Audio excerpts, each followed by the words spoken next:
Surprise baby. हर्षित, तुम यहाँ इस वक्त?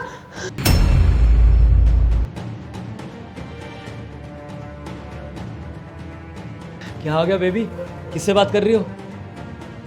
बॉस आप यहाँ? अरे हर्षित, तुम यहाँ क्या कर रहे हो? तुम्हें तो मैंने ऑफिस के काम से भेजा था ना। वो सब छोड़िए, पहले आप मुझे ये बताइए कि आप मेरे घर में क्या कर रहे हो, वो भी मेरी बीवी के साथ? मेरी बात सुनो, वो क्या है ना, यहाँ मैं कुछ काम से आया था तो सोचा चाय पीता हो जाऊं। अच्छा, आप चाय पीने आए थे यहाँ पर? अरे मेरे घर के बेडरूम से निकल रहे हो आप पैंट ठीक करते हुए और आप मुझे बोल रहे हो कि आप चाय पीने आए थे यहाँ पर? बेबी नहीं, जैसा तुम सोच रहे हो वैसा कुछ भी नहीं है, तुम गलत समझ रहे हो। चुप, बिल्कुल चुप। क्या गलत समझ रहा हूँ मैं? अरे जो कुछ हो रहा है मेरी आंखों के सामने ही तो हो रहा है। मेरा बॉस मेरे घर के अंदर मेरे बेडरूम से निकल रहा है अपनी पैंट ठीक करते हुए, अपने शर्ट के बटन लगाते हुए, और मेरी बीवी के साथ वो मेरे घर के अंदर है। क्या समझूं मैं और? बताओ। अरे हर्षित, तुम कैसे बात कर रहे हो अपनी बीवी से? अबे चुप कर तू मुझे सिखाएगा कि मुझे किससे कैसे बात करनी चाहिए? तू मेरे घर में आके मेरी बीवी के साथ सो रहा है और मुझे सभी सिखा रहा है कि मुझे किससे कैसे बात करनी चाहिए। देख हर्षित, तू अपनी हद पार कर रहा है, नौकरी से निकाल दूं तुझे। हद तो तूने पार कर दिया। तू साले मुझे क्या निकालेगा नौकरी से? अरे मैं खुद लात मारता हूं तेरी नौकरी पे, बाहर में गई ऐसी नौकरी मुझे नहीं करनी। खैर, तुझसे मैं क्या शिकायत करूं? जब अपना ही सिक्का खोटा हो ना तो दूसरों से उम्मीद नहीं लगाई जा सकती। मेरी बीवी इतनी घटिया निकलेगी मैंने कभी लाइफ में नहीं सोचा था अपनी।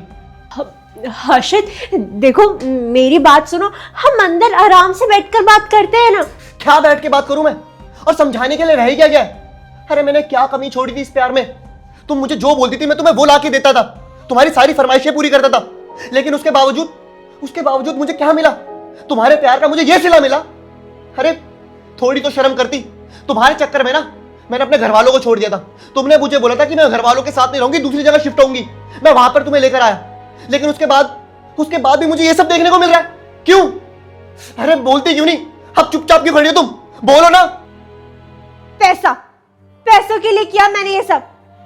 सिर्फ प्यार जरूरी नहीं होता है, टाइम और पैसा दोनों इंपॉर्टेंट होता है, जो कि तुम्हारे बॉस के पास बहुत ज्यादा है। तुम्हें क्या लगता है तुम्हारी ये बॉस की सैलरी की वजह से हमारा घर चल रहा है? और मुट्ठी भर पैसे से कुछ भी नहीं होता है। ये जो भी ये महंगी महंगी ड्रेसें हैं, मेरी ख्वाहिशें, वो सब सिर्फ तुम्हारे बॉस के पैसों की वजह से मिल रहा है मुझे, तुम्हारी वजह से नहीं।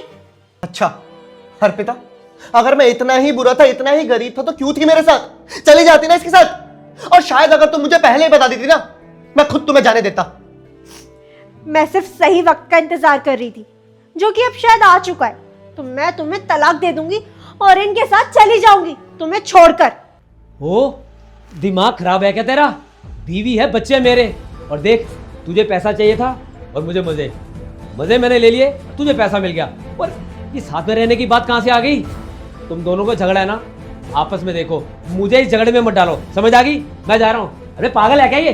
राहुल अर्पिता, अब तुम भी निकलो यहां से और दोबारा ना मुझे कभी अपनी शक्ल मत दिखाना। वो कहते हैं ना कि अगर तुम किसी के साथ बुरा करोगे ना तो तुम्हारे साथ भी बुरा होगा, जो कि वो करके चला गया। तुमने मुझे धोखा दिया था ना, वो तुम्हें धोखा देके चला गया। और अब जाओ ना यहां से। मेरा जी तो करता है कि तुम्हें अभी के अभी पुलिस के हवाले कर दूं, लेकिन क्या करूं? इतना बुरा नहीं हूं ना मैं जो तुम्हें सराखों के पीछे खड़ा कर दूंगा। बस